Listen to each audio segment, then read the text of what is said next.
Mi continente favorito es la Antártida. Simbólicamente, por supuesto, como puedo decir, eso es Rodinia, que existió en las primeras etapas de la historia de la Tierra antes de que surgiera la vida sensible, o algún continente en un planeta sin vida en absoluto. Pero como he dicho es simbólico, sin significado. Pero la Antártida está de alguna manera espaciotemporáneamente más cerca de mí, y de alguna manera cerca de mi mente. El continente tiene solo 2 especies nativas de plantas vasculares, la hierba perla antártica y la hierba de pelo antártica. El número de especies de insectos se puede contar con los dedos, el número de vertebrados terrestres nativos es exactamente 0. Estoy omitiendo específicamente el océano, donde la biomasa de krill es la más grande del mundo. El continente en sí, sin embargo, cubierto de hielo bajo el cual descansan las cadenas montañosas una vez cubiertas de bosques, puede llenar la mente con cierta paz, su falta de vida es de alguna manera más hermosa que toda la naturaleza conocida por mí. Me encanta la historia de la Tierra, el desarrollo de la vida, la diversidad de las criaturas vivientes. La biosfera me deleita con su complejidad y su singularidad. Es hermoso. Por supuesto, esta es mi opinión y no entrando en sus detalles ya que no son importantes para mí. Quien ya no pueda sentir su belleza, que imagine que es simulada y que no hay sufrimiento en el mundo, solo esa asombrosa complejidad. Es hermoso, lo hermoso que es para mí puede ser imaginado por cualquiera que, como yo, haya tenido alguna vez experiencias místicas relacionadas con la naturaleza, conocida en psicología como una de las experiencias más maravillosas que sienten las personas. Pero no veo ninguna razón para suponer que la belleza de la naturaleza es de alguna manera esencial en el sentido moral final. Tampoco tenemos motivos claros para creer que la biosfera conocida es simulada, o incluso con las razones para pensar, por lo que deberíamos asumir en la práctica que no lo es, demasiado costo soportaría nuestro error descuidado. Admiro sinceramente la biodiversidad de la Tierra, la capacidad del universo para crear vida. El universo mismo sabe cuán hermosas y terribles maravillas se esconden en las profundidades del pasado biológico, el futuro o bajo la cáscara de atmósferas de exoplanetas distantes.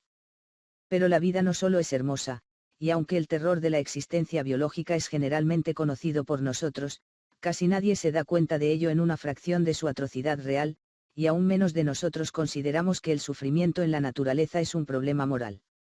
Y es un problema.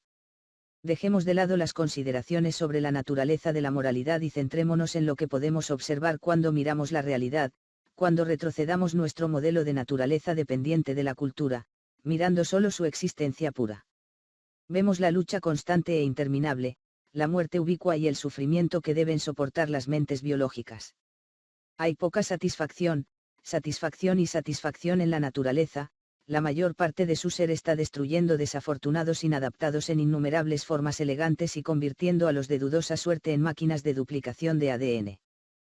Todo eso al final solo para destruirlos como si no significaran nada para la naturaleza porque aparte de lo que significan para sí mismos, su existencia no tiene mayor significado cósmico. La naturaleza, por supuesto, no es un ser, nada le importa, al igual que nada importa excepto las mentes. Solo los sistemas conscientes pueden crear significado, pueden sentir significado, y la reducción del incumplimiento de los deseos es importante para ellos como ninguna otra cosa. Me gustaría orar a la no autenticidad para que no todos los cerebros activos puedan sentir sufrimiento.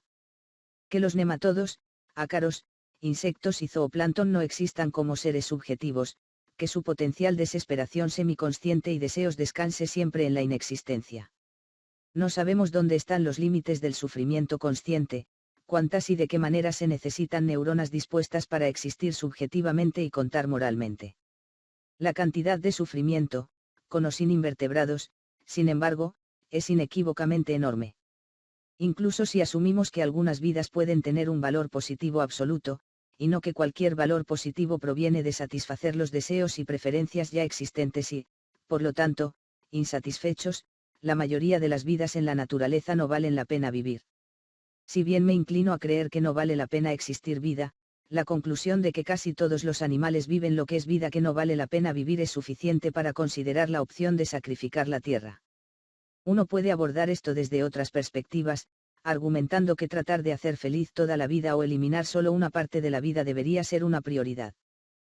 Reconociendo mi incertidumbre epistémica, creo que este puede ser el caso, y por esta razón, es importante recopilar la mayor cantidad de datos posible antes de tomar medidas drásticas. Trataré de explicarlo como una objeción a la extinción inmediata. Sin embargo, en este material, no pretendo asumir la posición de que la extinción de toda la vida es desaconsejable, porque tengo mucha curiosidad por las formas en que la vida podría borrarse. Por lo tanto, trataré de presentar un esbozo de pensamientos y opiniones que son particularmente cercanos a mí a este respecto.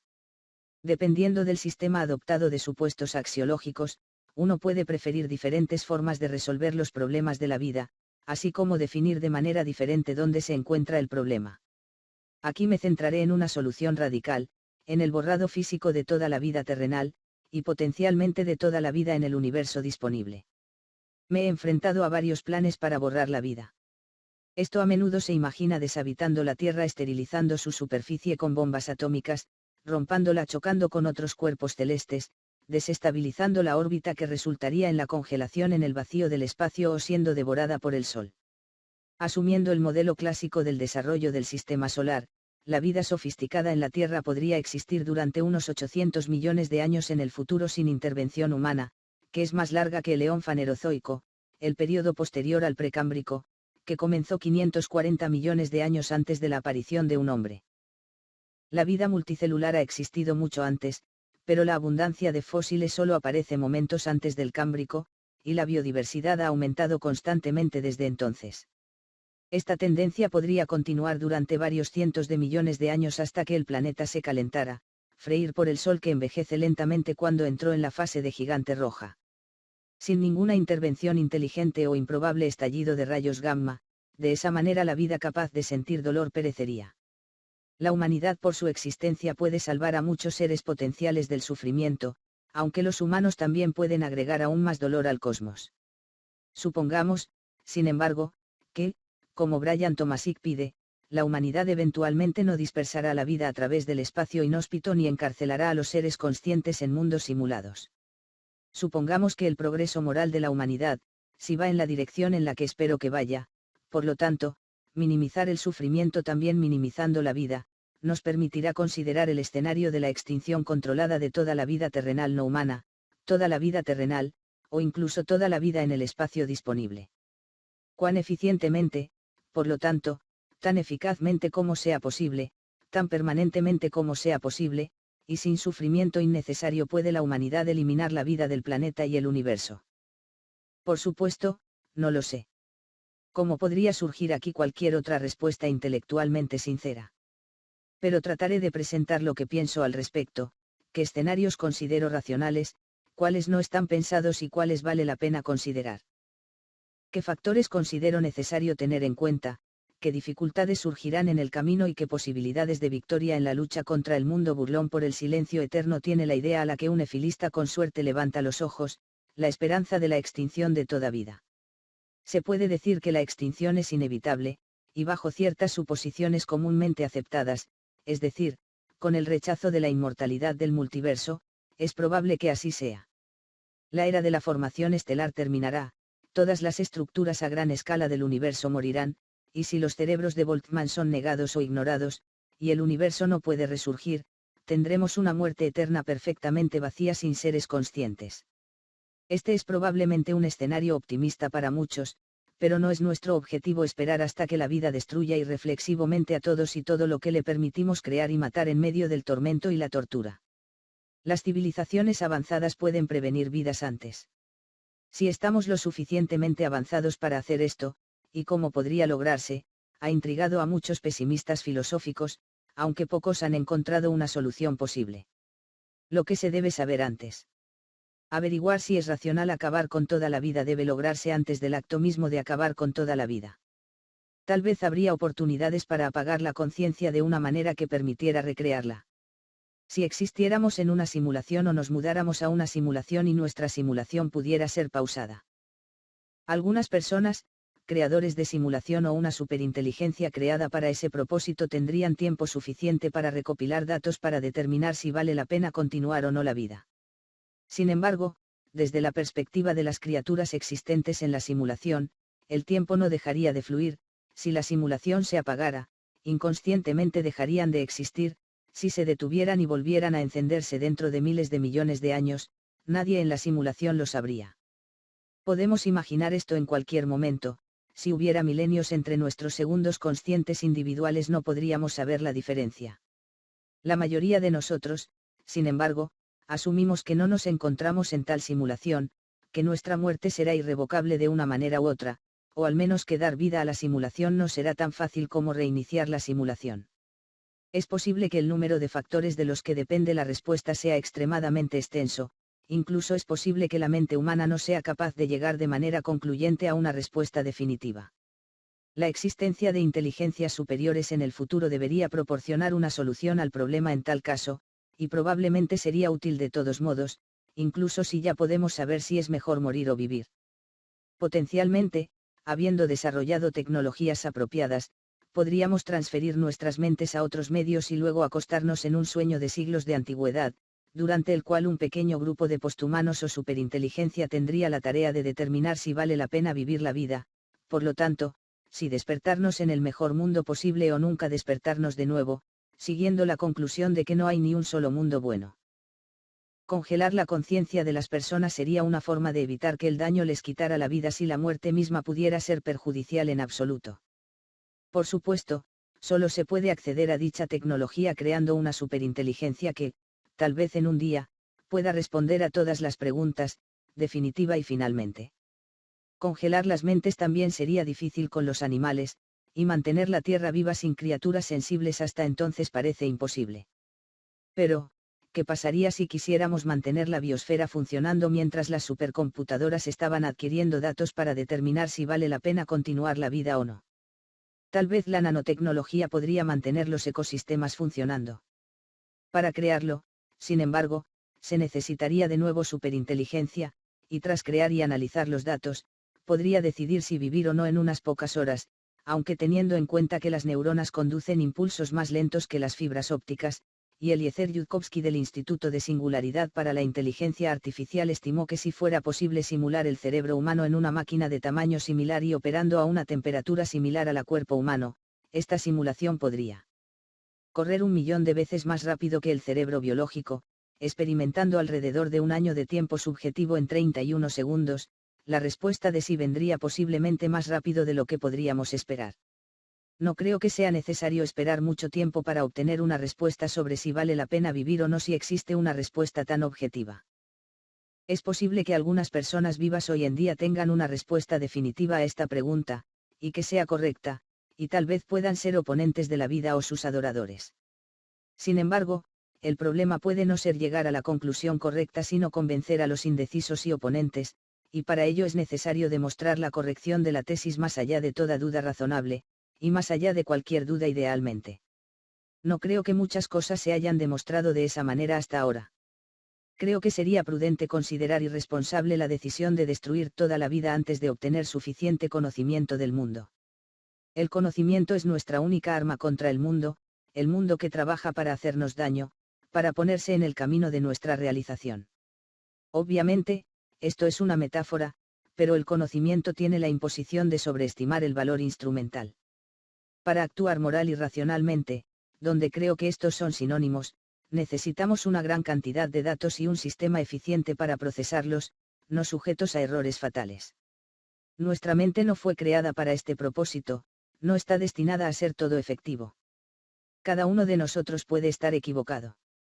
Esta incertidumbre epistémica debería impedirnos destruir toda la vida hasta que obtengamos una respuesta inequívocamente objetiva, por lo tanto, una que sea virtualmente indiscutible, en la que toda mente racional tenga que estar de acuerdo y en la que cualquier mente racional pueda estar convencida. Hasta que estemos razonablemente seguros, no creo que sea bueno destruir irrevocablemente la vida terrenal. Alcanzar un nivel suficiente de certeza requiere nuestra existencia. Creo que crear hiperracionalidad y mejorar nuestras habilidades cognitivas y habilidades de pensamiento lógico, convirtiéndose así en superinteligencia, debería ser el objetivo de la civilización. Queremos saber cómo actuar, y solo podremos saberlo si tenemos un modelo universal del mundo y la moral, el modelo coherente más simple de toda la existencia. Así que creo que deberíamos volvernos hiperracionales antes de destruir la vida, para descubrir si esto es realmente un movimiento racional en primer lugar. Además de reducir la incertidumbre epistémica, desarrollar una forma efectiva de borrar la vida de todo el cosmos disponible requiere una inteligencia superior a la nuestra, una superinteligencia nuevamente. Hay algo que marcar aquí que significa mucho. No estoy argumentando en contra de tomar ninguna medida para cambiar el estado actual hasta que estemos seguros de qué hacer. Prácticamente no hay opinión de que sea irracional no crear tanta vida como sea posible, pero hay puntos de vista que proclaman la negatividad de toda existencia. Siguiendo el principio de precaución, debemos minimizar la creación de nuevas entidades hasta que sepamos si está mal. Debemos dejar de reforestar y tratar de reducir el sufrimiento de los seres sintientes de la manera más eficiente posible, esforzándonos por despoblar la tierra y eliminar la mayor parte de la naturaleza. No me parece prudente extinguirse antes de que se conozca la respuesta, pero tampoco creo que sea racional sostener y alimentar el sufrimiento del mundo. Si existen medidas efectivas para prevenir la proliferación de la vida, deberían aplicarse hasta el punto en que solo habría un puñado de personas trabajando solo en la creación de hiperracionalidad y superinteligencia, al menos en teoría. En la práctica, dudo mucho que este enfoque sea efectivo, solo quería señalar lo que considero que es la no extinción. De hecho, estoy convencido de que la superinteligencia surgirá antes de que el MIM de reducción de sufrimiento se generalice globalmente en la sociedad, aunque el propio aumento de la superinteligencia no es un fenómeno inequívocamente positivo. Dependiendo de su diseño, incluso puede llegar a ser la criatura más terrible que jamás haya existido. Por esta razón, algunos argumentan a favor de la destrucción de la vida antes de que creemos una tecnología lo suficientemente poderosa como para actualizar infiernos simulados u otros sufrimientos astronómicos. Quizás esta sea la mejor solución, aunque no tengo fuertes creencias al respecto, más bien creo que debemos extremar la precaución e investigar el riesgo a medida que avanza la investigación. La superinteligencia no tiene por qué ser todopoderosa si solo creamos ciertas formas de ella, por ejemplo, evitando la creación de superinteligencia artificial y centrándonos en mejorar las mentes humanas existentes, que son más fáciles de controlar, incluso si tuvieran capacidades intelectuales que superen a cualquier otro humano. Construir supercomputadoras cada vez mejores pero carentes de autoconciencia es otra posibilidad. La máxima precaución es una prioridad. La superinteligencia artificial debe aparecer solo cuando estemos seguros de que no amenaza a los seres sintientes con sufrimiento astronómico. Podemos tener un modelo completo del mundo antes de la creación de sí, gracias a la superinteligencia limitada de transhumanos y posthumanos, hiperracionalidad y supercomputadoras. Idealmente, la creación de superinteligencia artificial no debería ser necesaria en absoluto. El segundo factor que requiere que tengamos mayores capacidades intelectuales es llevar a cabo efectivamente la extinción en su mayor escala, cósmicamente. La escala planetaria es mínima, la mayor efectividad posible y llevarlo a cabo de una manera que cause el menor sufrimiento, preferiblemente cero. Dudo que aquí no sea posible el sufrimiento, pero deberíamos acercarnos a ese nivel. No hay que olvidar que al esperar, estamos permitiendo que el sufrimiento exista ahora, por lo que esperar demasiado tiempo también sería ineficaz, pero creo que algunos factores deberían hacernos posponer el plan de destruir la vida hasta que tengamos una tecnología mucho más avanzada. En escenarios de extinción controlada. Los factores importantes para la decisión de destruir la vida son, en primer lugar, la posibilidad de responder si es realmente racional. Segundo, la efectividad de destruir la vida en la Tierra. Tercero, la posibilidad de influir en la vida en el cosmos disponible. Y cuarto, la posibilidad de resucitar las mismas mentes, por lo tanto el problema de la inmortalidad multiverso. Estos 4 temas son los más importantes para mí y mis puntos de vista actuales sobre estos temas se presentarán a continuación. La efectividad de destruir la vida en la Tierra será comentada en un momento. A una escala más grande que la planetaria, para decidir destruir la vida, necesitamos más conocimiento sobre la vida en el espacio y las posibilidades de la inmortalidad. En 100.000 millones a 1 billón de años, todas las galaxias del grupo local se unirán en una sola galaxia grande. En 100 a 500.000 millones, la expansión del universo hace que todas las galaxias más allá del antiguo grupo local de la Vía Láctea desaparezcan más allá del horizonte de luz cósmica, eliminándolas del universo observable. La razón de esto es que el universo se está expandiendo. Como el espacio entre los cúmulos de galaxias se expande más rápido de lo que la luz puede viajar por este camino, significa que no es posible salir del grupo de galaxias local.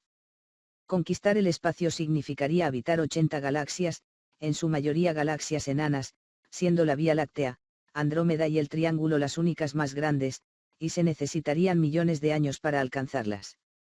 En la práctica, parece ser todo el universo en el que podríamos influir de alguna manera.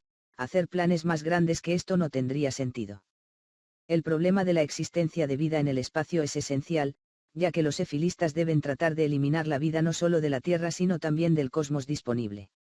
Suponiendo que solo tengamos acceso al grupo de galaxias local, la cantidad de esta vida será limitada. Incluso suponiendo que una parte más grande del universo, por lo que la cantidad de vida en la que podemos influir, será mucho mayor, todavía es limitada. No podemos llegar a todo el universo, solo una parte de él estará teóricamente disponible para nosotros. Por supuesto, no solo la aniquilación de la vida existente es importante, la esterilización de planetas con microbios o la prevención de la vida futura es otro elemento que debemos tener en cuenta a la hora de planificar una extinción efectiva. El segundo problema a gran escala es la posibilidad de alguna forma de inmortalidad subjetiva. Si copiamos tu cerebro durante el sueño, luego te matamos y ponemos una copia en un cuerpo idéntico y lo despertamos, seguirás siendo tú. Sabiendo que esto va a suceder esta noche, deberías esperar despertarte. Si no, debemos descartar la opción de la inmortalidad potencial, se necesita alguna forma de continuidad física para sostener la existencia. Algunos lo encuentran intuitivo, otros ven un concepto contrabandeado del alma aquí. Si asumimos que solo se necesita una conexión informativa para seguir siendo nosotros mismos, abrimos el camino a la resurrección de los muertos. Imagina a un hombre moribundo cuyo cerebro fue escaneado justo antes de morir.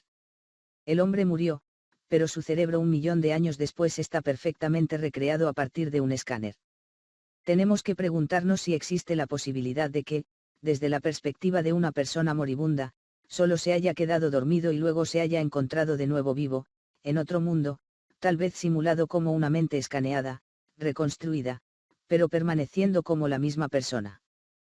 Si el universo es lo suficientemente grande, especialmente si es infinito o si todas las mentes humanas posibles existen en él, cada momento del observador, entonces un momento que se puede sentir, tiene un posible momento siguiente, por lo que si somos una colección de todas las copias de nosotros mismos, deberíamos esperar algún tipo de inmortalidad subjetiva real.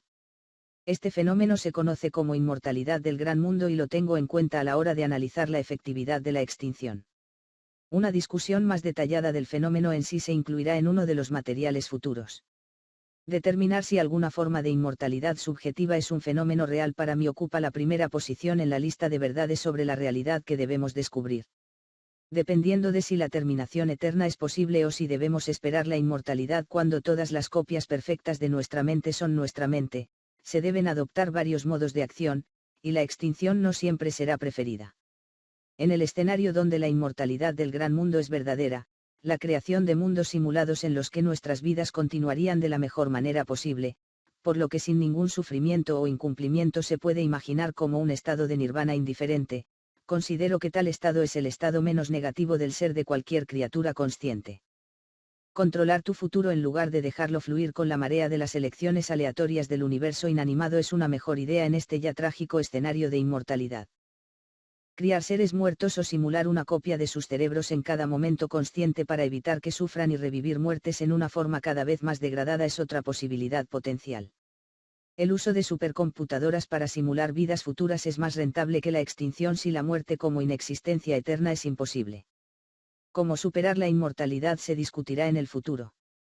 Si por diversas razones, ya ha rechazado esta hipótesis, puede ignorar las referencias a ella, sin embargo, este es uno de los factores que veo que vale la pena considerar en escenarios de extinción individual.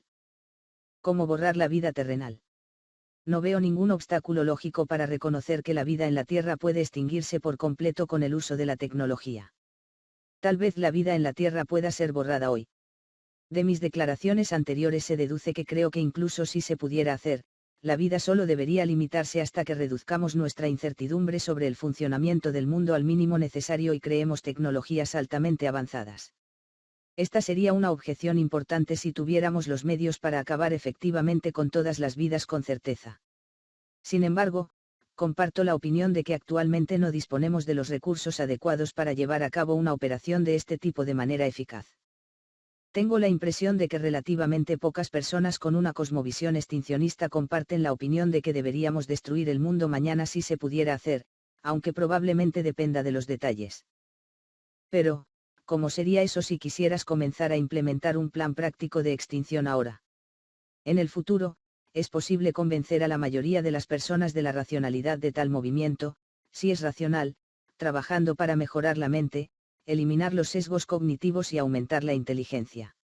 Actualmente, sin embargo, los efilistas constituyen una fracción de la población, digamos 0.000000125% si hubiera hasta 10,000, lo que creo que es una sobreestimación. Eso es un poco. Podemos predecir que la ética centrada en el sufrimiento ganará popularidad, pero una visión tan radical como el borrado de toda la vida no ganará un número significativo de seguidores, incluso si el número aumenta exponencialmente. Es difícil resistirse a la conclusión de que creer en el realismo de llevar a cabo una extinción controlada actualmente sería una ilusión. Es posible que postular tal solución en teoría y popularizar los puntos de vista extincionistas sea la mejor manera de aumentar la probabilidad de extinción, pero es importante recordar mantener la calma y pensar de manera realista, ya que la mera mención de la ética de la extinción o incluso la idea de interferir con la naturaleza para reducir el sufrimiento parecen locos y absurdos de la mayoría de las personas. Un idealista perdido sería aquel que esperaba una extinción controlada inminente mientras creía que podría llevarse a cabo de manera satisfactoria y eficiente.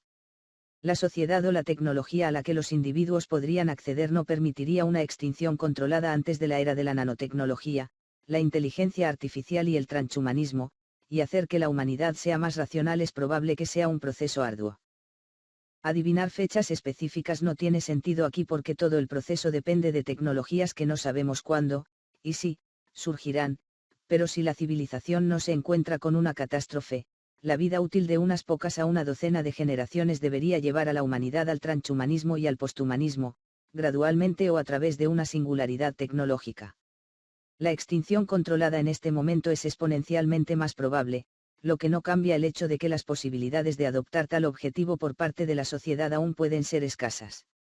Como de costumbre en la predicción del futuro, tenemos muy pocos datos y solo podemos jugar las conjeturas más o menos en serio. Por lo tanto, a estas alturas o en un futuro cercano, me refiero al periodo anterior a la dominación del transhumanismo, ya sea que la revolución transhumanista ocurra en una década o dentro de unos cientos de años. Antes de eso, estimo que las posibilidades de una extinción controlada son cercanas a cero. Algunos esperan una extinción incontrolada, y muchos también lo temen. Una catástrofe climática global, la Tercera Guerra Mundial u otro evento destructivo de origen natural o civilizatorio representan un riesgo real, pero debe tenerse en cuenta que las posibilidades de que realmente causen la extinción de toda la humanidad no son grandes. No me malinterpreten, esto no significa que no sean peligrosos o que no haya esperanza de extinción, pero a menos que hagamos que la superficie del planeta sea imposible de sobrevivir, la vida y posiblemente la humanidad sobrevivirán. En el pasado, desastres como la gran extinción del Pérmico acabaron con el 95% de la vida marina y el 70% de la vida terrestre de la faz de la Tierra, haciendo que el globo se contaminara durante un tiempo inimaginable para los humanos, pero en un abrir y cerrar de ojos a escala geológica. Ni el calentamiento global, ni una guerra total con bombas de hidrógeno, ni un impacto de asteroides, ni una desaparición temporal del campo magnético harán que toda la vida se extingue. Después de unos pocos millones de años, la vida volverá a su diversidad anterior, y si los humanos mueren, la naturaleza se matará y se destrozará a sí misma durante los próximos 800 millones de años. Tal efecto tendría una extinción prematura de las personas. Probablemente tal mundo ideal es imaginado por aquellos que desean la extinción humana, evaluando ingenuamente un mundo sin personas como mejor. De hecho, el hombre, en toda su crueldad sin sentido, posiblemente ha evitado más sufrimiento del que ha causado, lo que de ninguna manera justifica las atrocidades que los animales mantenidos en granjas industriales, esclavos o torturados tienen que soportar. Sin embargo, las posibilidades de extinción humana como resultado de una catástrofe global tampoco son grandes. Vivimos en todos los continentes, incluida mi Antártida favorita, no hay millones, sino miles de millones de nosotros en todo el mundo. La peor de las catástrofes habría aniquilado a la mayoría de la gente. El apocalipsis se llevaría a la mayoría, la gran mayoría, la abrumadora mayoría, la mayoría astronómica, pero no todos. Solo se necesitan miles de personas para reconstruir la población, se necesitan miles de años para que la humanidad regrese a la edad de piedra para apoderarse de la Tierra nuevamente, repitiendo todos los trágicos errores de la civilización anterior. Tendríamos que reconstruir la civilización, de nuevo torturando, asesinando y esclavizando, dañando despiadadamente todo lo que siente, y extendiendo la destrucción, evitando inconscientemente algún sufrimiento natural.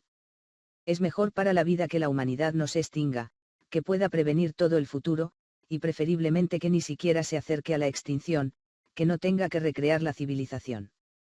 Las catástrofes globales incontrolados parecen ser ineficaces.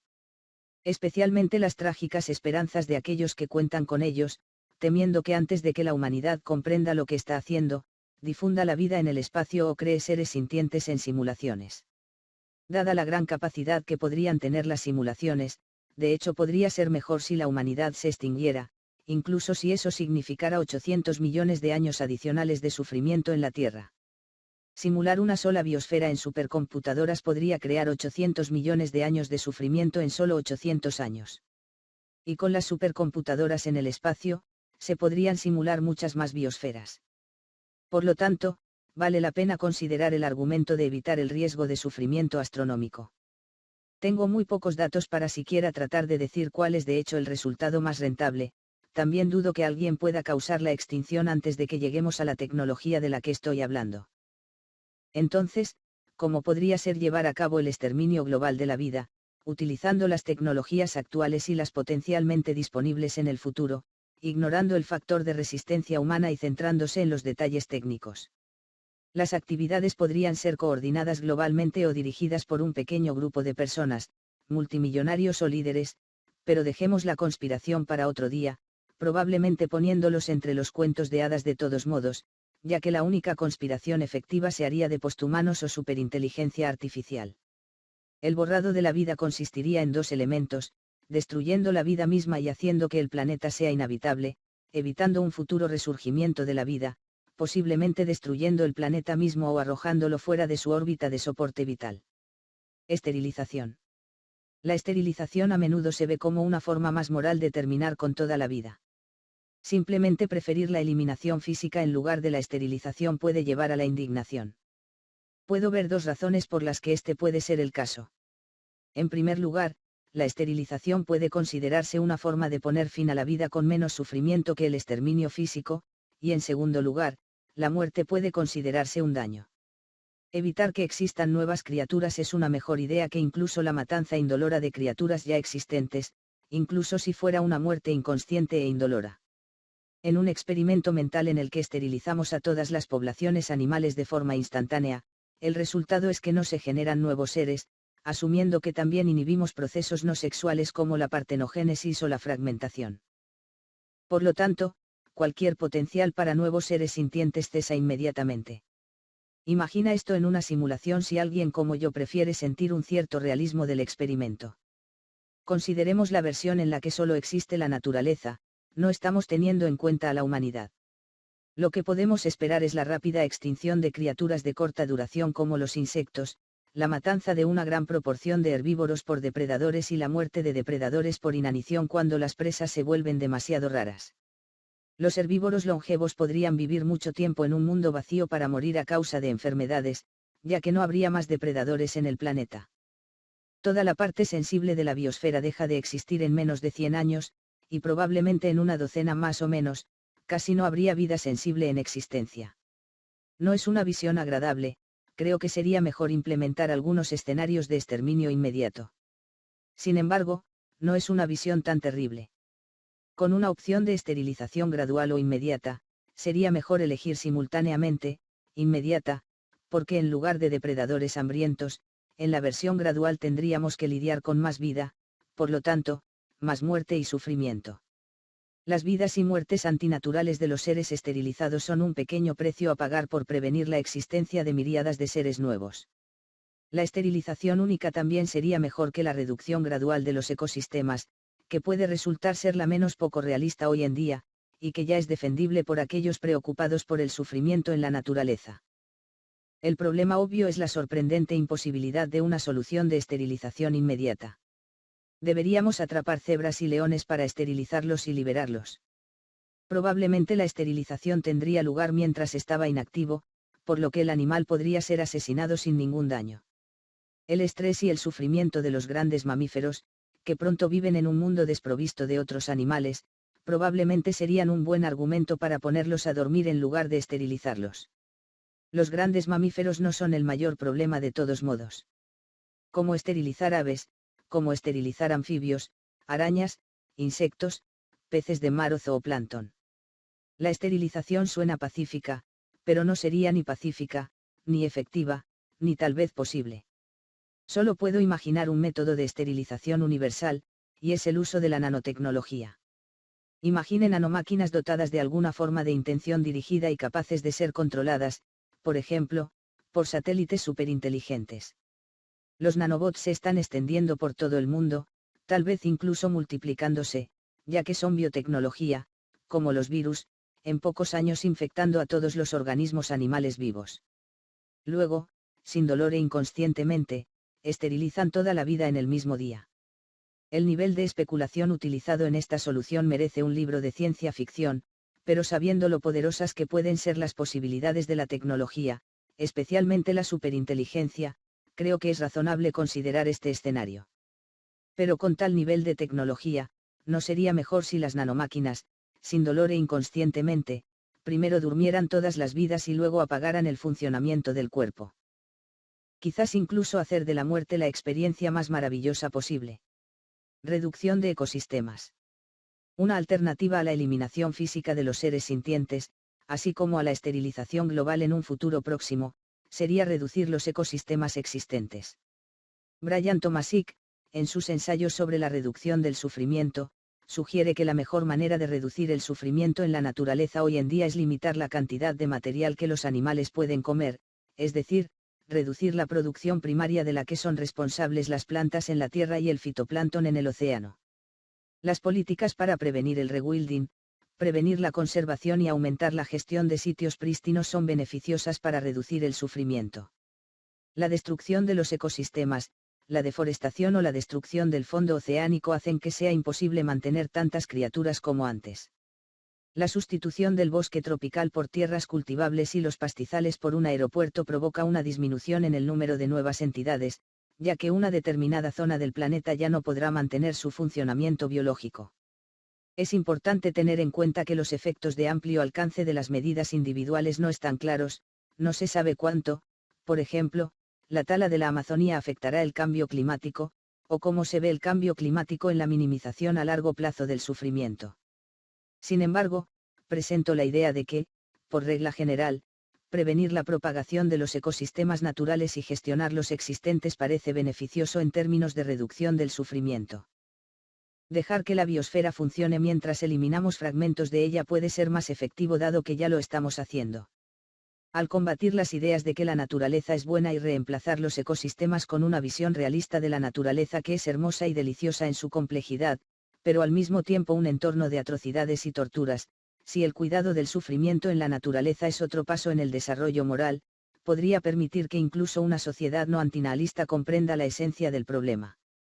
Podemos imaginar un mundo donde el transhumanismo se vuelva popular y luego omnipresente, donde los transhumanos buscarían reemplazar la naturaleza con ciudades, mantener el planeta funcionando por la tecnología, sosteniendo la circulación de elementos y la formación de oxígeno, mientras que la vida biológica sensible se elimina gradualmente. Sustituir la biosfera natural por una biosfera diferente, biotecnológica, diseñada y más bella que la biosfera natural sin sufrimiento podría incluso ser una solución adecuada para los efilistas instrumentales, y seguro que debería ser tentada en cuenta por la civilización futura, incluso si una extinción total de toda la vida fuera irracional. Esto no significa que el desarrollo futuro de la civilización conduzca a ello, puede ser, por el contrario, que el desarrollo de la tecnología nos permita proteger eficazmente la naturaleza y difundirla, lo que ahora es un esfuerzo mucho más popular. En lugar de un planeta cubierto por el 90% de la infraestructura, tendríamos un planeta con ciudades futuristas rodeadas por una hermosa jungla o una sabana restaurada a su forma original, en la que los seres sintientes se torturan y se comen entre sí. La visión de un planeta cubierto de ciudades tampoco es agradable a los oídos de un antinatalista. Idealmente, Tal procedimiento debe ser realizado por inteligencia artificial, no sensible, con un número mínimo de personas o posthumanos, o una superinteligencia artificial que supervise todo el procedimiento. Con una tecnología tan avanzada, sin embargo, parece posible eliminar toda la vida más rápido. En primer lugar, es necesario deshacerse de las nociones sobre la destrucción gradual del mundo por la contaminación gradual de las regiones posteriores o la esterilización de ciertos lugares con bombas atómicas. No sería eficaz, dando un efecto a corto plazo a costa de un sufrimiento innecesario. Asumiendo la posesión de la nanotecnología descrita anteriormente, podría usarse para controlar las biosferas incluso si el objetivo de la humanidad futura no fuera su eliminación completa o aniquilación inmediata. Es posible que los humanos, al alcanzar el nivel de transhumanismo o posthumanismo, eliminen el problema del sufrimiento de la sociedad, o incluso, como argumenta David Pearce por ejemplo, también del resto de la biosfera. Tal vez sea realmente posible eliminar el sufrimiento en la naturaleza sin eliminar la sensibilidad. Algunos consideran que un mundo sin sufrimiento es positivo, por lo que no se opondrían a luchar por una sociedad de transhumanos o posthumanos donde el sufrimiento no existe, por lo que incluso si el futuro contuviera a la gran mayoría de los seres asumiendo la hipotética imposibilidad de sufrir no sería problemático. Para aquellos que ven el sufrimiento no como una fuente sino como una manifestación de un problema más profundo como la existencia de deseos o preferencias insatisfechas, por lo que si asumimos que la negatividad es causada por un mecanismo más fundamental que el sufrimiento, la existencia de tal sociedad seguiría siendo negativa.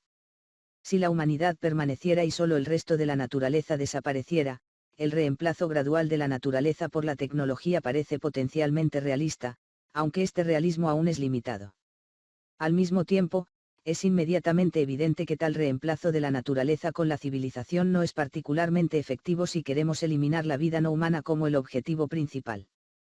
Puede ser solo la preferencia de las personas futuras no difundir o mantener la existencia de la naturaleza, o puede ser simplemente el resultado del desarrollo de sociedades transhumanistas. Opción nuclear. A veces la solución propuesta es usar bombas atómicas para esterilizar la superficie del planeta. En la práctica, esto destruiría tanto a la naturaleza como a los humanos, pero podemos imaginar que la humanidad iluminada se mueve a Marte o a cuerpos de silicona y solo quiere destruir la vieja naturaleza. Sin embargo, esta es una situación abstracta, mientras que algunos extincionistas parecen considerar la solución atómica realista hoy en día, mientras que otros al menos la usan como ejemplo. El problema práctico más obvio es quién lo haría. Es difícil imaginar a un grupo de personas desenterrando una masa de materiales radiactivos, sin ser notados, preparando un plan para destruir toda la superficie de la Tierra de esta manera. Incluso un gobierno global tendría un problema con él, y vivimos en un sistema completamente diferente al del gobierno global. La idea misma de que tal escenario podría llevarse a cabo parece divorciada de la realidad para muchos. Dejando de lado el factor humano, la Federación de Científicos Estadounidenses estima que hay alrededor de 19.000 ojivas nucleares en la Tierra, el 95% de las cuales son rusas y estadounidenses. Su poder explosivo varía enormemente, las armas termonucleares estratégicas de las superpotencias tienen un impacto medido como equivalente a varios megatones, mientras que las ojivas probadas por India y Pakistán son alrededor de 100 veces menos poderosas. Hay alrededor de 40 billones de toneladas de uranio en la corteza terrestre, pero la mayoría se distribuyen a bajas partes por millón de concentración traza sobre su masa de 3,10-19 toneladas. Las estimaciones de la cantidad concentrada en minerales asequibles para extraer actualmente pueden ser menos de una millonésima parte de ese total. Si la humanidad extrajo cada pedacito de uranio disponible de la Tierra de acuerdo con una fuente diferente, es de aproximadamente 35 millones de toneladas. Eso es suficiente para construir 10.000 millones de bombas de Hiroshima. Ese sería un evento a nivel de extinción a la par con el asteroide que terminó la era mesozoica. Ya sea que estuviéramos detonando varias bombas enormes o tratando de destruir cada sitio por separado, tenemos la oportunidad de causar una extinción tan poderosa como ya ha sucedido en el pasado. Que perezca el 99% de la vida terrenal, que mueran todos los mamíferos y aves, que todo lo más pesado que los ratones se extinga. Que todo lo más pesado que una mosca sea aniquilado. ¿Cuántos millones de años tardará la naturaleza en restaurar la biodiversidad? En la escala de tiempo de la existencia de la vida compleja, solo será un guiño muy largo de un ojo. Pero tal vez tal destrucción de la vida sería suficiente si más tarde también destruimos el planeta mismo, haciéndolo inhabitable. Si bien el sufrimiento de destruir la vida con bombas atómicas puede ser comparable al sufrimiento de destruir la Tierra al convertir su superficie en lava por un impacto, en el caso de una colisión con un cuerpo lo suficientemente grande, puede ser menos doloroso que tratar de congelar o quemar la Tierra arrojándola fuera de órbita. Especialmente al no tener un método más eficiente, como la nanotecnología, podría ser necesario tener muchos materiales de construcción de bombas provenientes de partes del sistema que no sean la Tierra, como Marte y los asteroides. Llevar a cabo una extinción controlada calculada para que casi todos los seres se evaporen, después de lo cual la Tierra se volvería completamente inhóspita podría ser efectivo. Sin embargo, ciertamente requeriría muchos siglos de existencia del mundo, lo que permitiría extraer materias primas de otras partes del sistema. Al menos, para crear una tecnología lo suficientemente poderosa como para extraer uranio que actualmente es imposible de extraer, y para destruir el potencial para el desarrollo posterior de la vida después de la esterilización atómica. En ambos escenarios, podríamos suponer que se necesitan siglos. Desgraciadamente, una posición no tan coordinada y dotada de muchas reservas aparece en la cabeza cuando se propone el uso de bombas atómicas. En mi opinión, es mejor no sacar esta solución en absoluto que citarla sin aclaración. Probablemente la imagen vista por la mayoría será algo aterrador. No es que exterminar la vida no sea aterrador, pero alimentar ese miedo con imaginaciones de hongos atómicos probablemente no enfriará la discusión. La forma predeterminada de eliminar la vida debería ser una versión menos catastrófica, como el uso de la nanotecnología, que la mayoría de la gente obviamente no asocia negativamente, o la forma de borrar la conciencia debería ser indeterminada, ya que es técnicamente irrelevante para un efilista cómo causar la extinción, sino más bien si es racional destruir la naturaleza de la Tierra. Permíteme algunas críticas. Los efilistas que parecen creer que esta forma de destruir la vida lo antes posible, es la solución preferida, o una solución efectiva en absoluto, pueden difundir el meme problemático al replicar estereotipos negativos, que en el peor de los casos es una retórica extremadamente irresponsable y, en el mejor de los casos, simplemente ineficaz o poco efectiva. Centrarse principalmente en la opción nuclear que se realizaría pronto es demasiado miope y poco creativo. Hacer de la visión de destruir el mundo con bombas nucleares un icono sería un fracaso hasta cierto punto. Creo que sí, y ya que esto es una cuestión de opinión, por favor perdóneme por este tipo de críticas si piensan lo contrario. Personalmente, me gustan las explosiones atómicas de alguna manera, y sería un símbolo significativo para mí. Como otros fenómenos poderosos, son majestuosos, aquí además tan inequívocos en su destructividad. Espero equivocarme al pensar que asociarlos con el efilismo sería tan negativo, pero es solo esperanza y no me parece útil probarlo yo mismo. No me detendré en los llamamientos aparentemente mal considerados para destruir la vida lo antes posible. Me queda claro que el uso de bombas atómicas sería, primero, inviable por el factor humano, y segundo, incluso si alguna conspiración fuera posible, horriblemente ineficaz, dejando la Tierra con otro un gran desastre, pero aún lleno de vida. Irónicamente, la mejor solución sería si la humanidad también sobreviviera, luego de la Edad de Piedra, para poder repetir el intento de destruir la vida, pero esta vez de manera reflexiva y efectiva.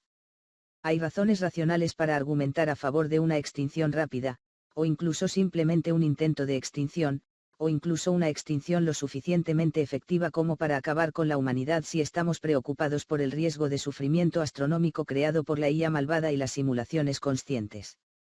La situación se vuelve particularmente trágica, ya que lo más probable es que no haya una posibilidad real de una extinción rápida, y la inteligencia podría surgir de nuevo incluso después de que la especie humana fuera exterminada con éxito.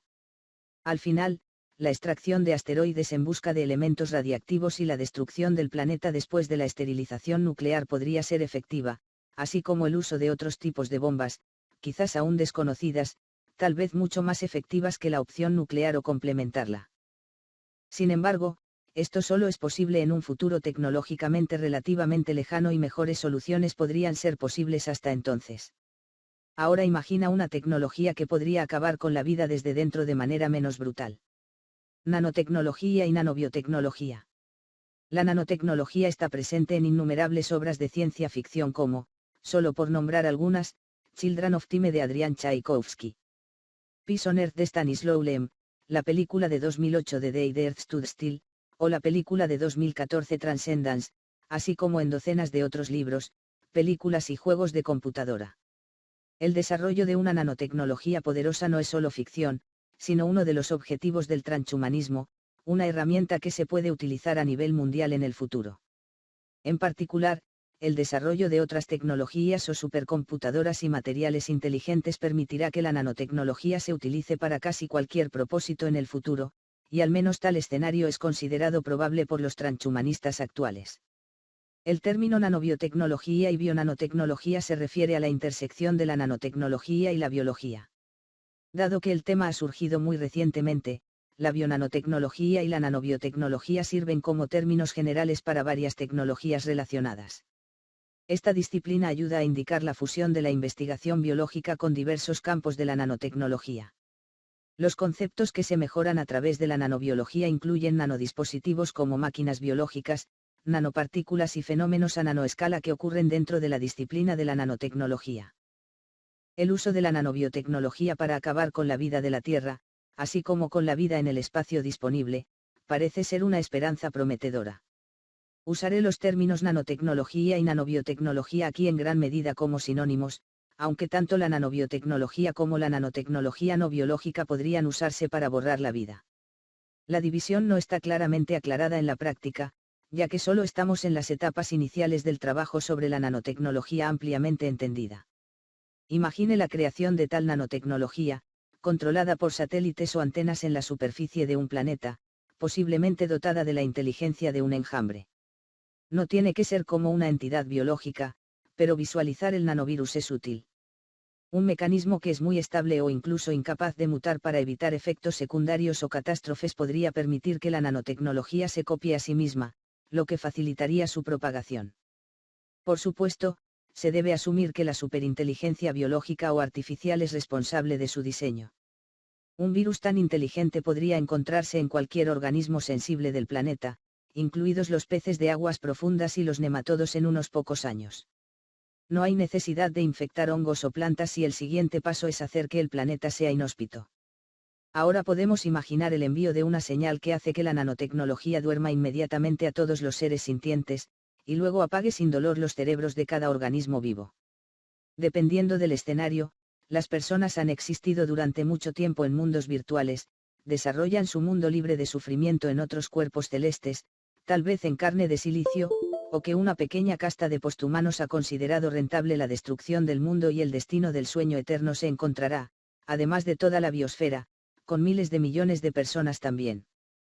También podría ser que la humanidad se elimine antes y la biosfera se borre gradualmente, por ejemplo, para obtener la mayor cantidad de datos posible, para lo cual es necesario monitorear su funcionamiento.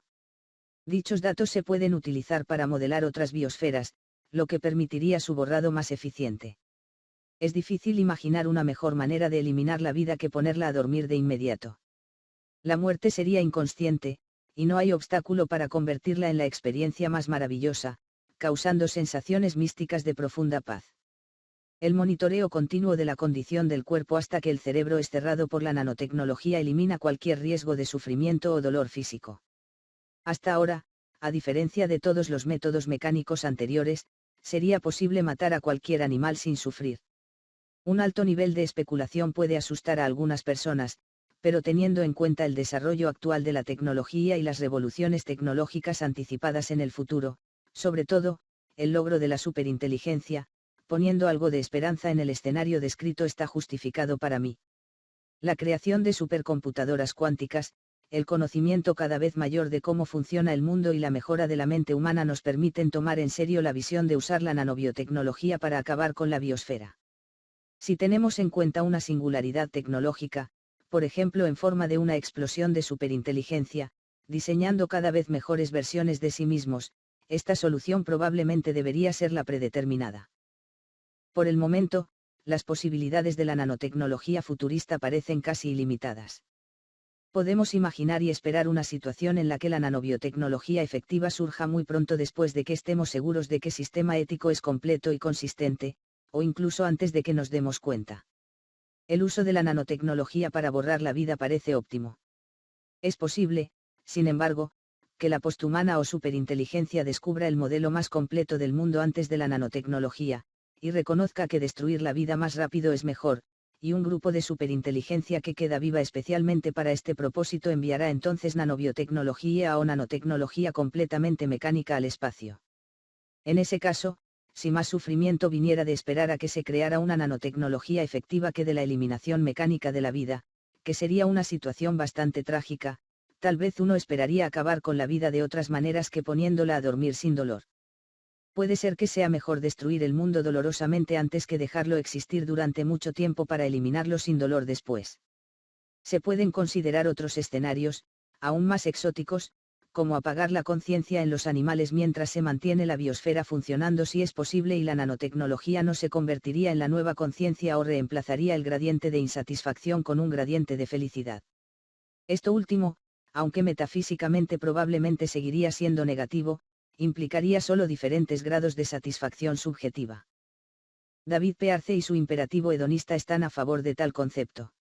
Con la nanotecnología, uno podría incluso crear biosferas, un cosmos animado sin crear conciencia, o con solo conciencia de placer-sentimiento, si ese fuera el objetivo de alguna civilización abstracta. Dado que este material trata sobre la extinción, así como no me convencen los puntos de vista anteriores, lo cito como una alternativa interesante, posiblemente incluso muy atractiva para los efilistas condicionales. Hacer que el planeta sea inhabitable. Borrar toda vida sensible no es suficiente, debemos asegurarnos de que haya un mecanismo para evitar que vuelva a surgir. La vida, si se elimina incompletamente, o si se ignora el potencial para su creación, puede surgir una vez más. Los métodos descritos aquí se pueden utilizar tanto para acabar con la vida como para destruir un planeta cuando la vida ya no existe. Los colocaríamos cerca de la opción nuclear porque parecen brutales si todavía hubiera vidas conscientes en la Tierra, lejos de la nanobiotecnología ideal que podría potencialmente acabar con la vida sin dolor, y luego hacer mecánicamente que el planeta sea inhabitable podría ponerse en práctica. Así que nuestro objetivo no es solo acabar efectivamente con la vida sensible de la Tierra, sino también hacer que la Tierra sea inhabitable por los seres sintientes. Destruir el 99.9999% de la vida sensible es insuficiente, al igual que dejar la Tierra con microbios o agua para crear vida desde cero. Entonces, de hecho, destruir el 100% de la vida tampoco es suficiente. Mejor esperar 1000 años de sufrimiento humano y de otros animales y luego acabar con la vida de una manera efectiva. Los extremófilos viven muy profundamente en la corteza. Según Wikipedia, la biosfera profunda es la parte de la biosfera que reside debajo de los primeros metros de la superficie. Se extiende al menos 5 kilómetros por debajo de la superficie continental y 10,5 kilómetros por debajo de la superficie del mar, a temperaturas que pueden alcanzar más allá de 120 grados. Incluye los 3 dominios de la vida y la diversidad genética rivaliza con la de la superficie. Durante los próximos 800 millones de años, pueden elevarse a la superficie y recolonizarla, tal vez creando cerebros de sentimiento nuevamente. Si bien si asignamos una alta probabilidad de sufrimiento astronómico, por ejemplo, en simulaciones en el caso del desarrollo tecnológico, es mejor incluso dejar la Tierra no completamente esterilizada. Aquí me centraré en las posibles formas de hacer imposible reasentarse nuevamente.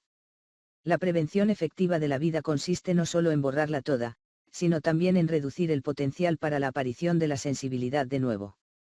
Este potencial, asumiendo la realidad de los cerebros de Boltzmann, nunca es cero, pero es especialmente grande si dejamos atrás un planeta con una vida existente, aunque aún inconsciente, detrás de nosotros.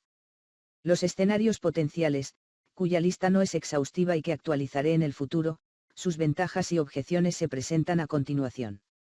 Cada una de estas formas de hacer que un planeta sea inhabitable o destruirlo también puede ser una forma de destruir la vida en su superficie, aunque deberíamos preferir formas en que la vida se elimine lo más indoloramente posible antes de comenzar a destruir el planeta.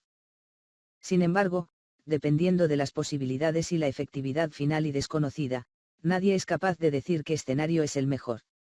Puede ser que destruir la Tierra junto con su vida en un choque sea lo más efectivo y traiga el menor sufrimiento. Desestabilizar la órbita que conduce a una congelación, colisión o quema de un planeta, o apuntar a un asteroide, luna o planeta enano son ejemplos de tales escenarios. Creando un efecto invernadero desbocado.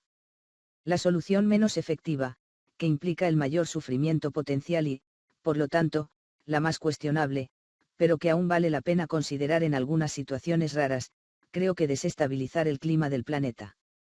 Hacer que la superficie sea particularmente fría, o más bien, más realista, particularmente cálida, creando el efecto invernadero desbocado podría evitar que la vida avance y causar la extinción de la vida existente.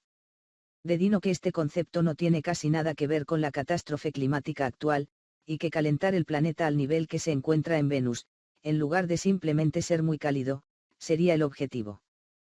Calentar el planeta a un nivel en el que la vida solo pueda existir en los mares y polos no es suficiente, y contribuir a una crisis climática impulsada por el hombre ni siquiera conducirá a eso.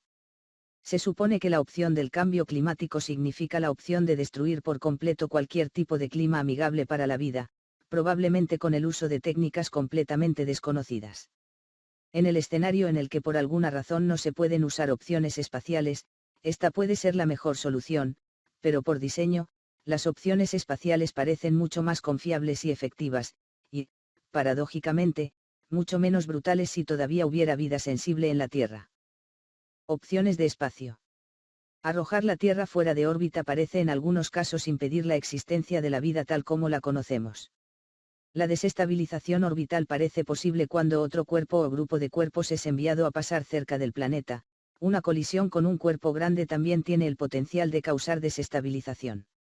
Hacer que la Tierra sea arrojada a una órbita más distante o incluso fuera del sistema no debería ser la opción preferida.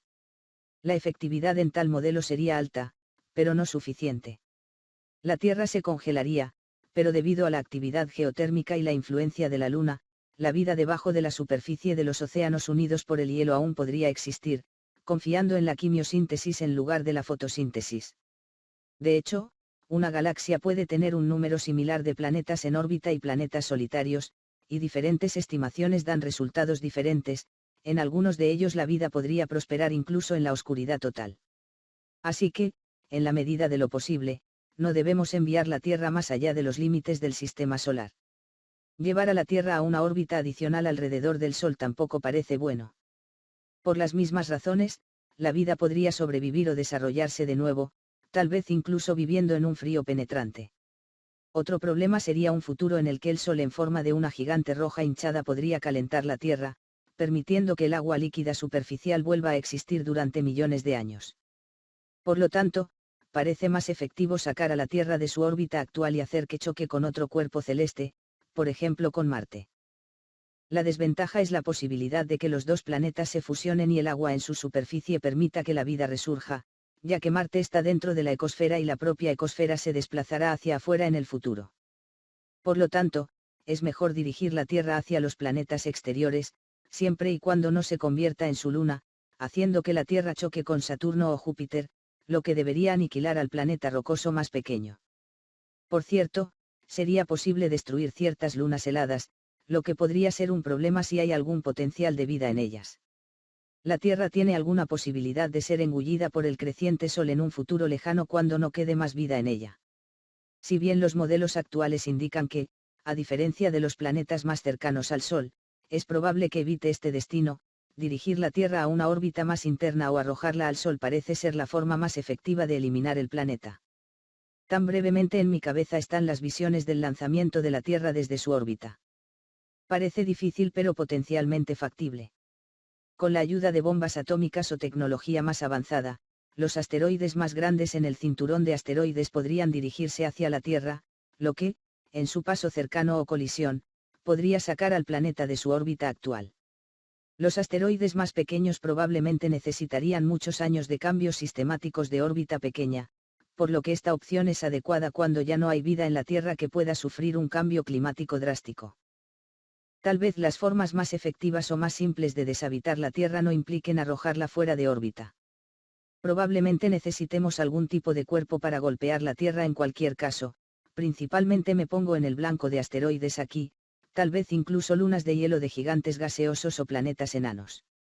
Cualquiera que sea el cuerpo que consideremos que golpea el planeta, debería, sin embargo, causar un impacto tan grande que convertiría la corteza terrestre en lava. Incluso esto, sin embargo, deja la posibilidad de que la Tierra se enfríe y los océanos reaparezcan en ella, permitiendo que la vida se reanude. La conciencia de que la vida apareció en los océanos de la Tierra casi inmediatamente después de su formación indica que debemos evitar que se vuelvan a formar en el futuro. Una colisión con un cuerpo más grande no solo podría licuar la corteza del planeta por más tiempo, tal vez valga la pena considerar la posibilidad de que el planeta se rompa. Sin embargo, la creación de un nuevo cinturón de asteroides en lugar de la Tierra parece requerir tal fuerza de colisión con un cuerpo tan grande que sería más efectivo derribar el planeta contra el Sol como resultado de tal colisión. Cuanto más grande sea el cuerpo que pretendemos usar, más fuerza necesitaríamos para sacarlo de su órbita anterior, lo que parece ser un proceso difícil y largo que requiere una precisión especial. Lo más cercano a tal escenario parece ser el envío de un cuerpo que desestabilizaría la Luna. Como en otros casos, sin cambiar la órbita, la Tierra aún se enfriaría en la ecosfera, aunque sin una Luna estabilizando la inclinación del eje de rotación, que naturalmente puede fluctuar significativamente. La formación de una vida compleja podría ser difícil. Todavía vale la pena preferir un escenario en el que no solo el potencial de vida en el planeta, pero el planeta mismo deja de existir. Una colisión de la Luna con la Tierra, si se planifica adecuadamente, podría empujar la bola de lava resultante hacia el Sol antes de que el planeta se enfríe. Teniendo en cuenta que la Luna se formó por la eyección al espacio de algún material prototierra y un planeta llamado Cía que chocó con la Tierra, sería particularmente poético fusionar la Tierra y la Luna a su muerte. Esterilización espacial. Incluso si no pudiéramos salir de nuestro sistema solar, en cuerpos como Europa, Titán y Encélado, que son lunas heladas de los gigantes gaseosos y tienen enormes océanos debajo de la corteza de hielo, la vida puede existir o surgir. Tal vida podría basarse únicamente en la quimiosíntesis, sin crear biosferas complejas, pero en el futuro, a medida que el Sol se hincha, se encontrarán en la zona habitable, lo que puede resultar en una vida más sofisticada. Incluso si por alguna razón es ineficaz abandonar el sistema, deberíamos destruir otros lugares dentro de él donde la vida podría desarrollarse.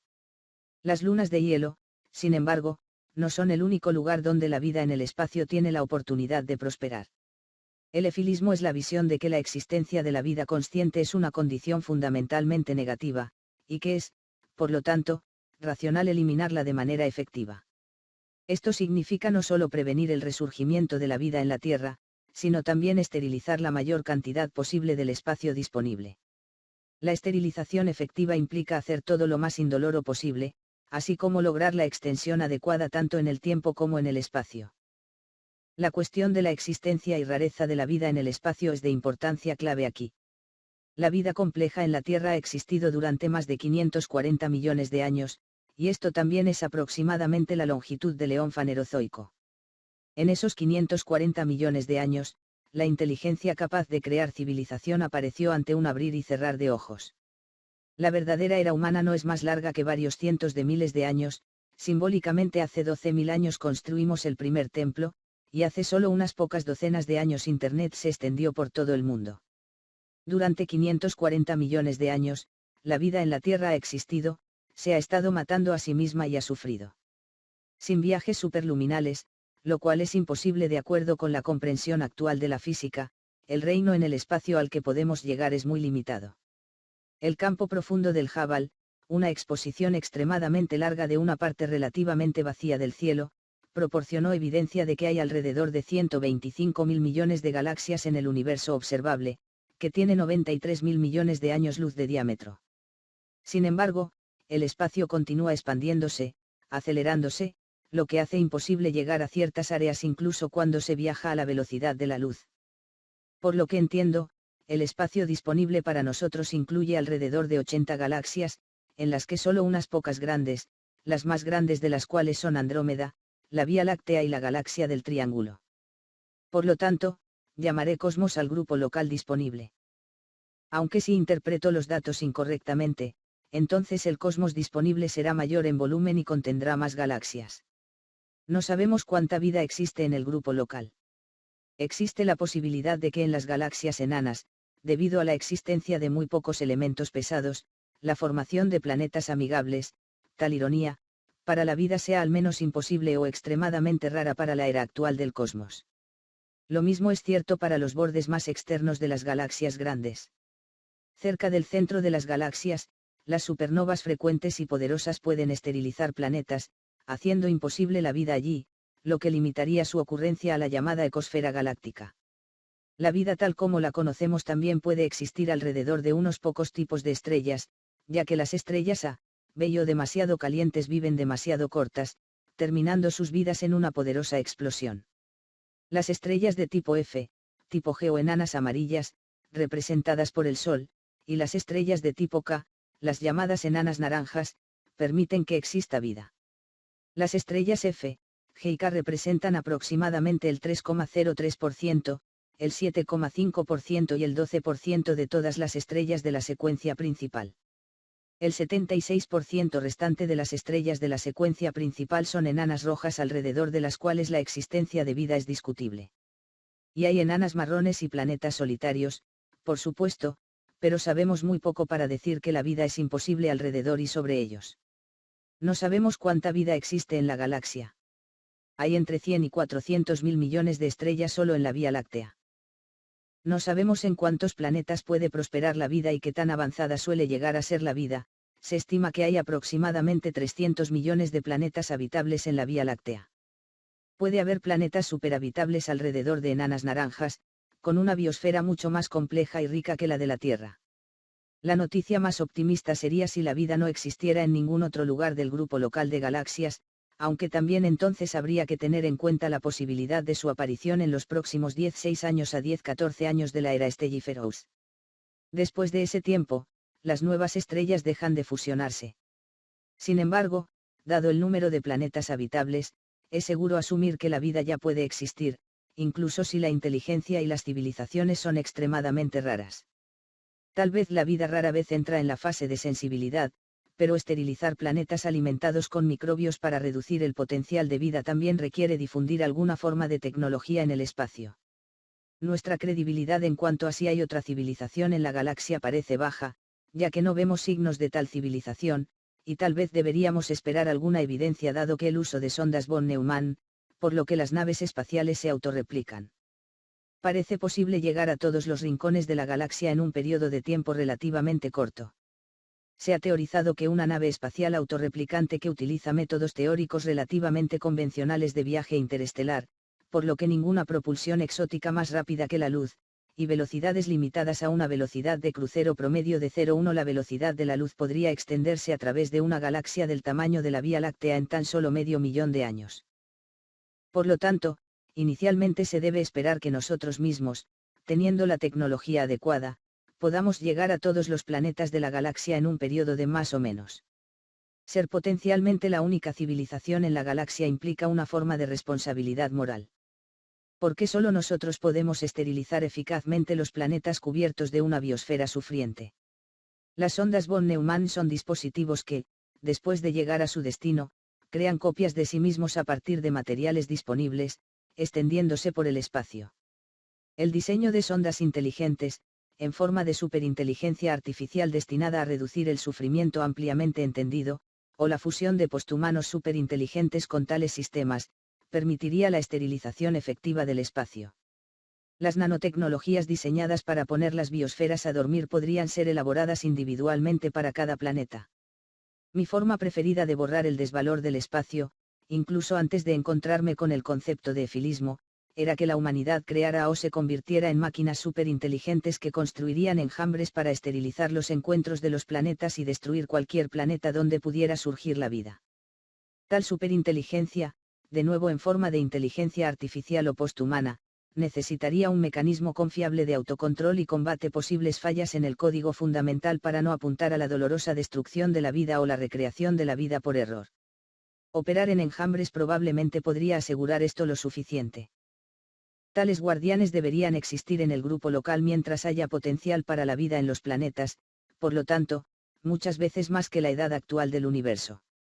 En teoría, cuando se encuentra con otra civilización, sí puede presentar todo su conocimiento, por lo tanto, todo el conocimiento que uno puede tener sobre el funcionamiento del universo, o incluso hacer que las criaturas biológicas encontradas sean entidades postbiológicas. Tal escenario merece su propio trabajo de ciencia ficción, pero en la práctica, sin embargo, asumiendo que esta superinteligencia es la máxima inteligencia posible, indolora poner a dormir a todo el planeta parece ser la opción preferida. Una válvula de seguridad como el apagado o reprogramación del sí en caso de que resulte que sus valores iniciales no eran racionales es bienvenida, pero suponiendo que estemos tratando con una entidad hiperracional con todos los datos físicamente disponibles que conoce, parece poco probable. Deberíamos preocuparnos por la vida en el cosmos, ya que es racional suponer que la cantidad de sufrimiento en el grupo local es mucho mayor que la de la Tierra. Teniendo acceso solo al grupo local, no podemos contar con muchas otras civilizaciones esterilizando el cosmos, puede ser seguro asumir que somos la única civilización avanzada en la galaxia. Llevamos la carga del sufrimiento de todos los demás planetas de 80 galaxias sobre nuestros hombros bestiales, no solo ahora, sino durante miles de millones de años de la existencia futura. Deberíamos razonar como esperaríamos de otras civilizaciones, si cada una pensara que sería más eficiente eliminar la vida solo de un sistema, la mayoría de las biosferas nacerán y morirán naturalmente, creando muchos miles de millones de años de sufrimiento imparable. Y cada planeta con civilización tendrá que pasar primero por un doloroso vía crucis antes de que la inteligencia benevolente lo elimine de la superficie. Por lo tanto, eliminar solo un planeta no debería ser una línea universal de razonamiento. Mientras no haya dificultades imposibles, debemos ocuparnos de la eliminación del sufrimiento en todo el espacio y tiempo disponible para nosotros. La esterilización del cosmos no necesita extender la existencia de la biosfera en la Tierra, puede ser lograda por un grupo de superinteligencias posthumanas una vez que la vida del sistema solar ha sido aniquilada. El plan según el cual la vida en la Tierra es aniquilada físicamente, seguido de la destrucción del planeta y luego la esterilización del cosmos, incluso si la creación de la tecnología necesaria para el último se lograría después de la muerte de la Tierra, parece ser efectivo. Las criaturas, ya sea superinteligencia artificial o máquinas que solían ser humanos, se propagan por el espacio para esterilizarlo, no tienen por qué significar que el borrado de la vida sensible sea incompleto.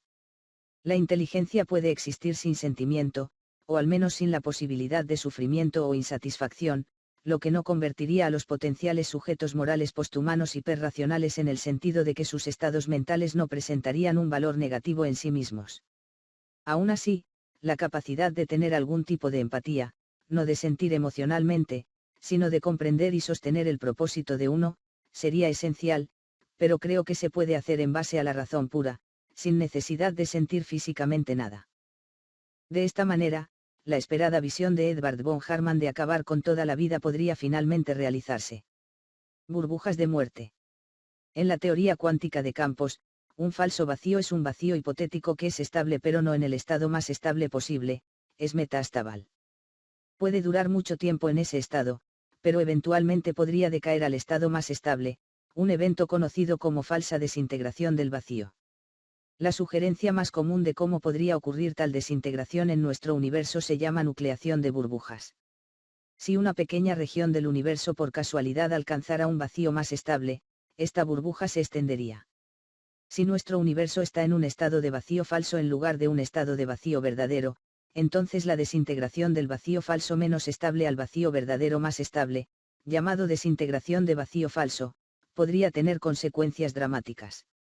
Los efectos podrían variar desde el cese completo de las fuerzas fundamentales existentes, las partículas elementales y las estructuras que las componen, hasta un cambio sutil en algunos parámetros cosmológicos, principalmente dependiendo de una diferencia de potencial entre el vacío verdadero y falso. Algunos escenarios de desintegración del vacío falso son compatibles con la supervivencia de estructuras como galaxias y estrellas o incluso la vida biológica, mientras que otros implican la destrucción completa de la materia bariónica o incluso el colapso gravitacional inmediato del universo, aunque en este caso más extremo la probabilidad de que se forme una burbuja puede ser muy baja o incluso la falsa desintegración del vacío puede ser imposible.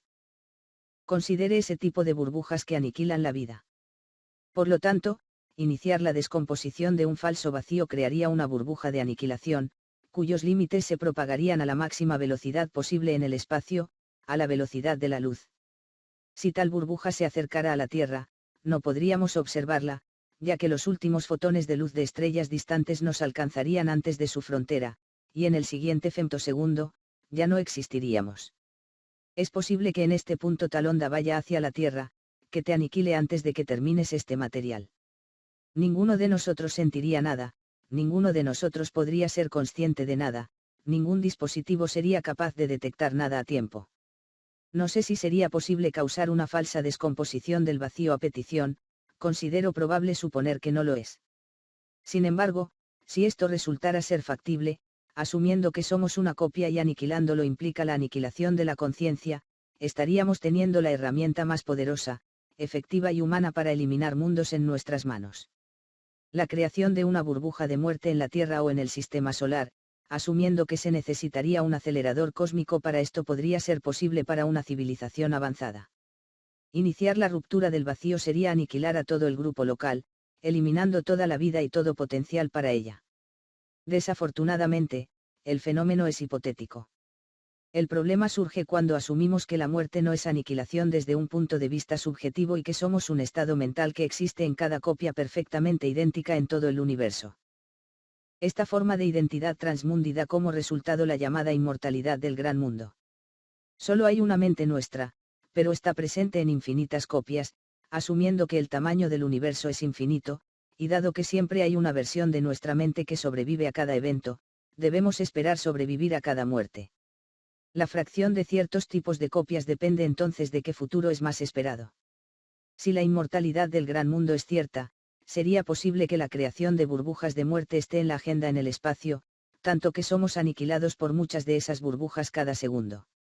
Desde un punto de vista subjetivo, nuestro número infinito de copias, llamado medida, está disminuyendo, es decir, disminuyendo en cada volumen de espacio-tiempo, pero todavía hay una mente consciente reproducida por estas copias, por lo que todavía existimos. Así que no importa cuántas veces nos aniquilen, siempre sentiremos un futuro. Al crear una burbuja de muerte, no observaríamos nada fuera de lo común, el sufrimiento y la no realización seguirían existiendo. Cabe señalar que reducir la medida puede ser un mecanismo muy útil si pretendemos engañar a la inmortalidad simulando una medida mayor de copias de nuestro futuro en estados satisfechos que el promedio en el universo material, aumentando así la probabilidad de que nuestro futuro sea según lo diseñado. Originalmente, esta idea fue presentada por Alexei Turchin en 2018 y merece una discusión separada de las esperanzas y problemas asociados con ella. Suponiendo que hay muerte subjetiva, el uso de la descomposición del falso vacío para la aniquilación universal e inmediata es sin duda la opción más efectiva. Incluso si solo reducimos nuestra medida de esta manera, esta situación siempre es rentable. El fin de la humanidad. Es imposible convencer a la mayoría de la gente hoy en día de que la extinción es racional, asumiendo que lo es. No podrías convencer a todos con argumentos racionales, incluso si tuvieras IA pasando todo el tiempo con ellos. Destruir toda la cosmovisión y construir una nueva desde cero es imposible a escala global, pero la situación puede ser diferente con transhumanos o posthumanos, desprovistos de las limitaciones de la mente humana, ascendidos por encima de los errores cognitivos. Para exterminar la vida, necesitaríamos el consentimiento de toda la humanidad, la existencia de una entidad gobernante como una superinteligencia que formara un singleton o grupos de posthumanos superinteligentes, o una organización conspirativa no relacionada con la gestión del mundo. El primer y el último escenario me parecen particularmente improbables. Crear un grupo de personas queriendo destruir el mundo podría ser factible en un mundo donde nadie sabe que algo así podría suceder en absoluto, solo así se podrían obtener los recursos adecuados y utilizarlo destructivamente, pero vivimos en una realidad donde se conoce esta forma de operar, no lo habrían logrado. La primera opción parece más probable. Si la humanidad se convierte en transhumanos o posthumanos, podrían considerar la extinción como la única decisión racional, lo que resultaría en homicidio. Como parte de la aclaración, al escribir sobre transhumanos y posthumanos, no es necesario imaginar la transhumanidad y la posthumanidad, podemos imaginar el surgimiento de un grupo de posthumanos mientras que el resto del mundo sigue siendo transhumanos biológicos o humanos animales ordinarios. Tomar una decisión global y final podría pertenecer de manera realista a tal grupo, nos guste o no, sin importar qué o incluso cuán racional pueda ser la decisión.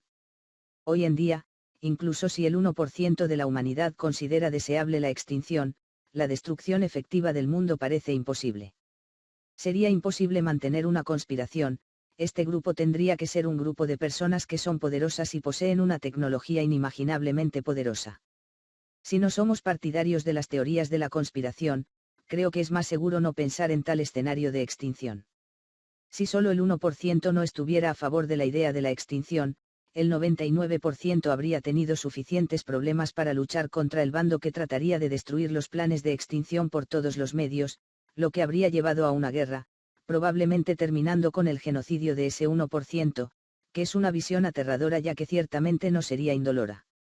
El proceso mismo de formar divisiones sería realmente extremadamente doloroso. Otro problema surgiría si la humanidad dividida tratara de aniquilarse entre sí, o parte de ella tratara de escapar al espacio. Si, por ejemplo, en el proceso de implementación del transhumanismo a escala global, hubo una división, guerra o genocidio, podría ser la mayor atrocidad en la historia de la humanidad. Incluso puedo imaginar reprogramar a las personas de tal manera que no puedan tratar la idea de extinción como racional, podría caer en sucesivas generaciones de transhumanos. Sería otra conspiración, esta vez consciente, contra la raza humana. Sin embargo, podemos suponer que los transhumanos y posthumanos valorarán universalmente la racionalidad, lo que los llevará a todos a la misma visión del mundo y a la idea de la misma y mejor decisión, cualquiera que sea. Veo tres opciones para tal decisión: están creando el paraíso definitivo, sumergiéndose en el nirvana tecnológico si la muerte es imposible debido a la inmortalidad o extinción del multiverso, cuidando la esterilización del espacio de antemano. La operación de un ser poderoso, o grupo de seres, un singleton, por ejemplo en forma de superinteligencia, sería una forma más realista de llevar a cabo una extinción controlada.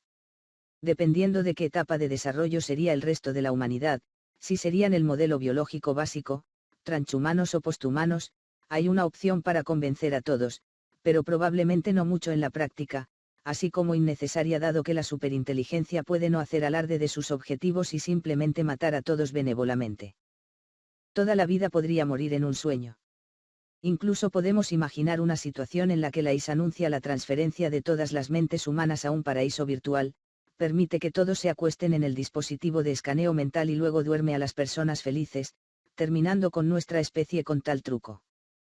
Él sí, dependiendo de las circunstancias, podría crear una simulación de Paradise, pero apagarla inmediatamente después de transferir a todas las personas a ella.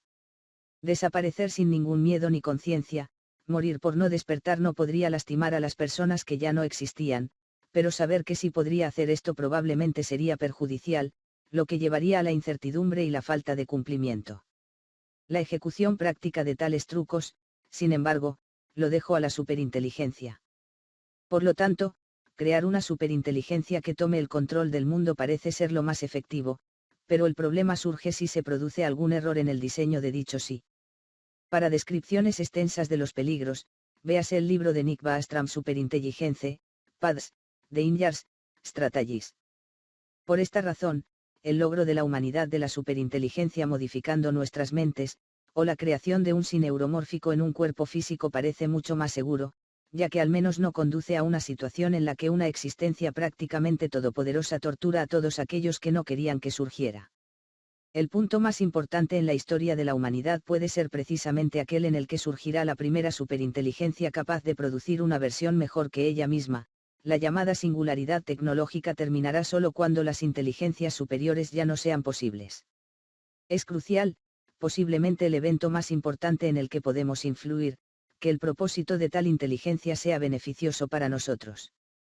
También hay quienes, temiendo el riesgo de errores de superinteligencia y el riesgo de sufrimiento astronómico futuro, consideran necesario destruir el mundo antes. Dependiendo de qué datos tengamos en el futuro, esta opción puede ser la más racional. Otro problema surge cuando la creación de un singleton es imposible cuando hay más de la misma superinteligencia máximamente poderosa con diferentes objetivos. Uno esperaría intuitivamente una gran guerra final en la que el bando ganador empuje al derrotado Satanás hacia el abismo. En la práctica, sin embargo, si ambos tronos son máximamente superinteligentes, supongo que es racional suponer que ambos ya conocen el futuro y cada uno de sus movimientos. Hasta cierto punto, tomar decisiones aleatorias de un cierto grupo podría ser útil, pero me parece que una guerra entre el siefilista y el salvavidas simplemente no estaría sucediendo. Los equipos superinteligentes no tendrían nada por lo que luchar, sabiendo de antemano qué lado ganaría o perdería.